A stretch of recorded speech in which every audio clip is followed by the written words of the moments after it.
We're all here tonight for one beautiful, simple reason. We love this country, Minnesota Gov. Tim Walz said at the beginning of his convention speech Wednesday night. He clearly means it. It turns out you can be a skilled politician carrying out a strategy to win an election and also be sincere.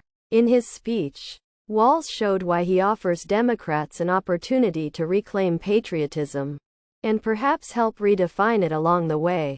For as long as I've been writing about politics, I've argued against the idea that some of us are real Americans and the rest of us are something else, or that some American places are more American than others. Those are pernicious ideas in a country as large and varied as ours, and one built on its ability to constantly remake and renew itself. But let's be honest, if we put 1,000 voters in a mind-reading machine and ask them to picture a patriotic American, certain kinds of people would come to mind. They'd look more like Walz than Vice President Kamala Harris. Rural rather than urban. From the country's middle rather than the coasts.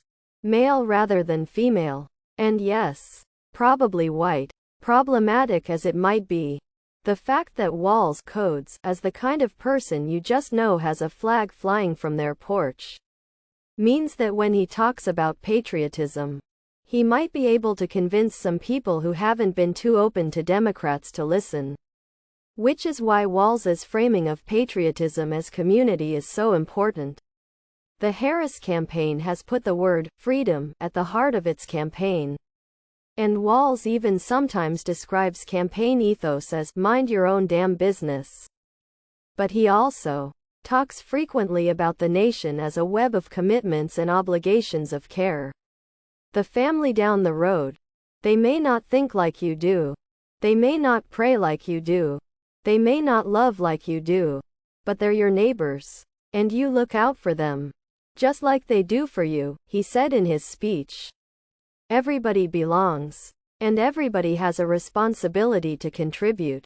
It's a striking contrast with the Republican ticket, whose understanding of patriotism doesn't have much to do with neighborliness. Walz's counterpart, Ohio Sen. J.D. Vance, said in his convention speech that the source of American greatness can be found where his family is from in Kentucky. Not because it represents American ideals, but because it is our homeland. People will not fight for abstractions, but they will fight for their home.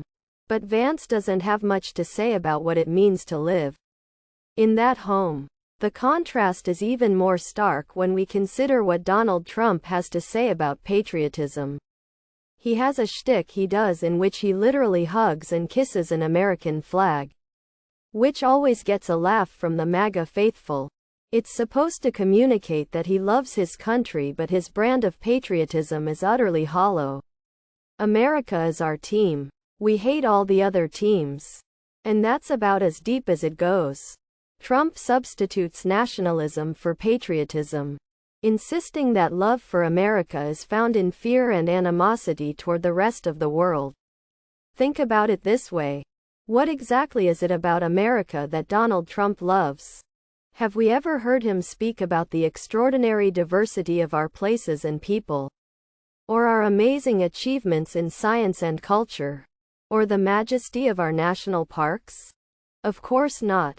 If you asked him why it is that people across the world dream of coming here, his only answer would be that we have to keep them out. And when he isn't in power, he can't help but describe the country in ways that drip with contempt. As far as Trump's concerned, this is a land of mayhem and misery, full of losers and suckers who are worthy of nothing but scorn.